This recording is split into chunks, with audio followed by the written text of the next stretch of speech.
Ladies and gentlemen, welcome to this World of Warcraft add-on spotlight. In today's video, we're going to be taking a look at deadly boss mods. As always, you can find a download link for this add-on in the video description below. Okay, so on the screen right now is a short clip from the Ragnaros normal mode encounter, and this is just to give you an idea of what deadly boss mods does and how it helps you. To the right of the screen, you can see, well, it's just gone to the middle of the screen, it says Sulphurous Smash. And it's also got a cooldown on it. This is a tracker of one of the boss's abilities. So that's one of the main uses for deadly boss mods. It tracks boss abilities. And as you just saw in the screen, the middle of the screen at the top, it says Ragnaros begins to cast Sulphurous Smash. That's telling you when that ability that's being tracked is going off. So you're aware of what's going on, and you then can judge where you need to be on that platform or wherever you're fighting a boss at the time. This is more of a PvE kind of add-on, but it does have its benefits for PvP as well. Not really going to go into that today.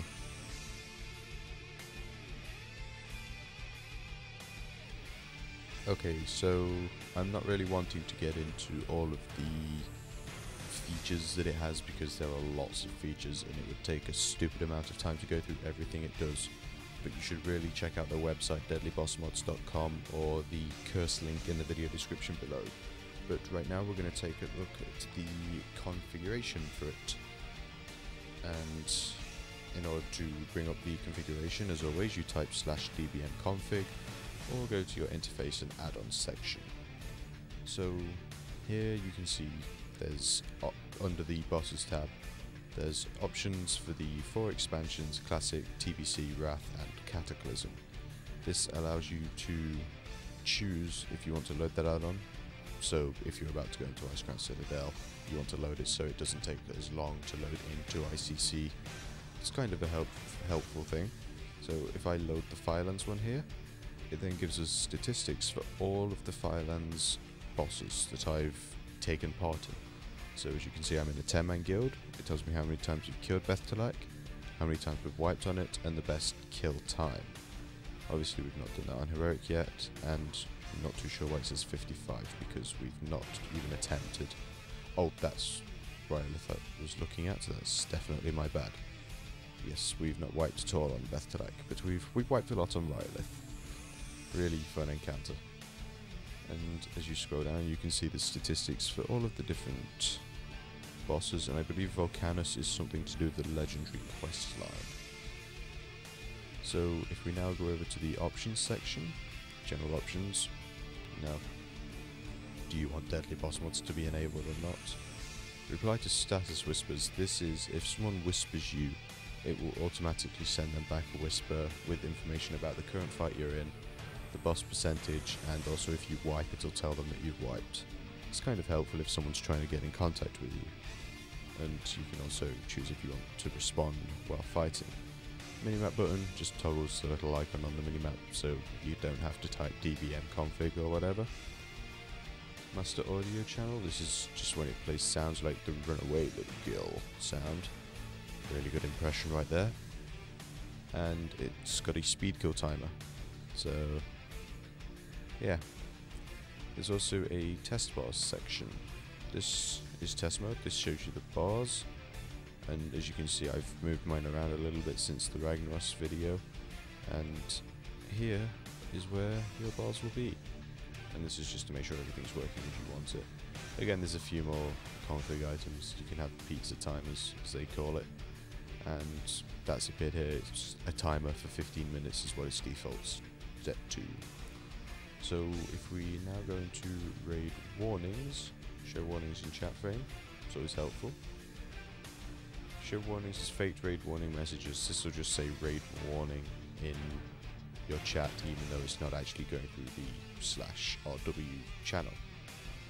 And this is where you're able to move your raid warnings. So here, thank you for moving deadly boss mods. You can move that about to wherever you want it to be. So I'm going to keep it there in the top middle of the screen because it's easy to see. You can also change the different colours for your raid warnings as well, but I'm just going to leave mine as they are at the minute because it looks so pretty and fits in with my UI really well. If you want to show icons, this I believe is for the bars, so we'll have a look at that in a second. If we move down to the bar style, here. Left icon sets an icon there. Right icon sets a right icon, obviously. You can set the texture of the bar, so I've got mine to be with ElvUI since it fits in with my UI. You can set the font you want the bar to use. I'll just keep that at ElvUI font. There it is. And you can also set the size you want it to be.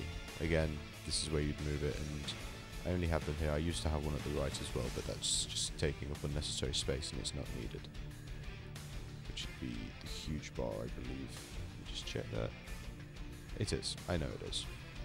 But yeah, some people may like that, some people may not. It's your choice. Special warnings for certain boss abilities. You can see an example. It comes up in the middle of the screen, so you know it's going to happen. So don't stand in the fire if it tells you not to stand in the fire. Listen to this add-on, it will save your life, literally.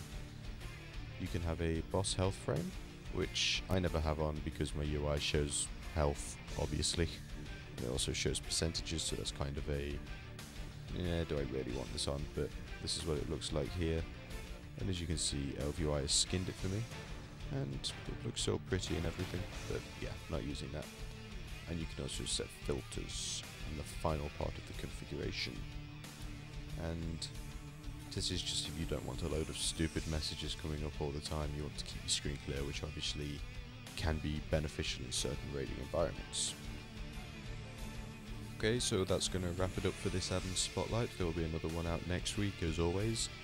And as always, thank you for watching, and if you're not already subscribed, please do subscribe for future World of Warcraft stuff. It'd be very nice of you, and remember to check out the channel for other World of Warcraft videos and also any other future World of Warcraft content.